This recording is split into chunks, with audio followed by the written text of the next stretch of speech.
Sir justice Varma కేసులో supreme fire committee నివేదికలు సవాల్ చేసిన జస్టిస్ వర్మ. ఈ ఢిల్లీ హైకోర్టు న్యాయమూర్తి జస్టిస్ వర్మ ఇంట్లో నోట్ల కట్టలు కాలిపోవడం ఆ కేసు, దాన్ని ఆయన అభిశంసించడం కోసం పార్లమెంట్లో ప్రక్రియ 240 మంది సంతకాలు చేయించడం ఇదంతా జరిగింది కదా. రాజ్యసభలో చర్చకు ముందు కాంగ్రెస్ అప్పుడు చైర్మన్గా ఉన్న ఆయన జగదీప్ ధంకర్ చొరవ తీసుకోవడం నచ్చలేదు, ఆయన రాజీనామా చేసి వెళ్ళిపోయాడు, అయిపోయింది. ఇప్పుడు వాళ్ళు తీసుకున్నారు, లోక్సభలోనే మేము ముందు ప్రవేశపెడతా ఉన్నారు. ఈ సమయంలో జస్టిస్ వర్మ సుప్రీంకోర్టులో ఆయన తరఫున కపిల్ సిబాల్ వాదిస్తున్నారు. ఆశ్చర్యం అంటే వర్మ ఈ పేరు పిటిషన్ రహస్యంగా ఎక్స్ అనే ఆకాశరామన్నలాగా దాన్ని దాఖలు చేశారు.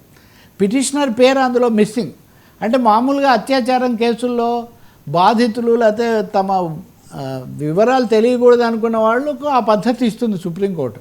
అదే ముఖ్యంగా నేను అన్నది, బాధితులు గోప్యత పాటించారు, దాన్నే ఈ జస్టిస్ వర్మ ఉపయోగించుకోవడం నిజానికి ఇక్కడ చాలా ఆశ్చర్యం. అది అయిన తర్వాత అసలు మీరు విచారణ ఎలా చేస్తారు, మీరు వేసిన కమిటీ తప్పు, మీరు విచారించిన పద్ధతి తప్పు, అసలు మీరు ప్రెసిడెంట్ లేఖ రాయడం ఏంటి, ఆ లేఖలో ఇవన్నీ కూడా పెట్టడం అంటే ముందే మీరు కేంద్ర ప్రభుత్వాన్ని మీ అభిప్రాయం రుద్దడానికి ప్రయత్నించారు. ఇలాంటి ఆరోపణలన్నీ ఆయన తరఫున కపిల్ సిబాల్ వినిపించారు. ప్రధాన న్యాయమూర్తికి అసలు నన్ను విచారించడానికి ఒక కమిటీని నియమించే అధికారమే లేదు, అదే ఆయన సవాల్. కానీ సుప్రీంకోర్టు చాలా ఆసక్తికరమైన ప్రశ్న వేసింది. మీరు న్యాయమూర్తి కదా, మీకు అన్ని రాజ్యాంగ అన్నీ తెలుసు కదా, ఆ కమిటీయే తప్పు అయితే మీరు ఆ కమిటీ ముందు ఎందుకు హాజరయ్యారు? ఆ కమిటీ ముందు హాజరయ్యి వాంగ్మూలం ఎందుకు ఇచ్చారు? దాంతోపాటు వచ్చినటువంటి నివేదిక వచ్చే వరకు కూడా ఉండి ఆ నివేదికను మేము కేంద్రానికి కూడా పంపించి ఇవన్నీ జరుగుతుంటే ఇవన్నీ ఎందుకు సహించారు?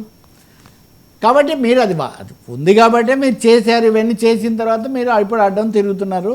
రెండవది, మీరు ఈ క్రమంలో మొత్తం వ్యవస్థను ఇలా సవాల్ చేయటము, మేము కేంద్రానికి ఫిర్యాదు చేయడం ఏంటి? మిమ్మల్ని నియమించింది ఎవరు అంటే ఇది ముఖ్యమైన అంశం. ఇది మిమ్మల్ని నియమించిందే రాష్ట్రపతి. రాష్ట్రపతి కేంద్ర ప్రభుత్వం యొక్క మంత్రివర్గం యొక్క సలహా మేరకు వ్యవహరిస్తారు. కాబట్టి మేము వాళ్ళ దృష్టికి తీసుకొచ్చాము. ఇది మేమేం చర్య తీసుకోలేదు కదా. మేము చేసి వాళ్ళ దృష్టికి తీసుకొస్తే మమ్మల్ని మీరు ఆక్షేపిస్తూ ఈ కేసు వేసి ఇవన్నీ చేయడం ఏంటి అని చాలా పెద్ద మాట ఉంది. మీరు ఈ కేసు వేయడం వల్ల లాయర్కు లాభం తప్ప మీకు కానీ దేశానికి కానీ న్యాయ వ్యవస్థకు కానీ ఏమీ లాభం లేదు. లాయర్ అంటే ఇక్కడ కపిల్ సిబాల్. సో ఈ సీనియర్ లాయర్కు లాభం తప్ప ఇంకోటి కాదు. న్యాయ వ్యవస్థ ప్రక్షాళనకు ఉన్న పద్ధతుల ప్రకారం ఇదంతా చేస్తున్నామని చాలా తీవ్రంగా స్పందించింది.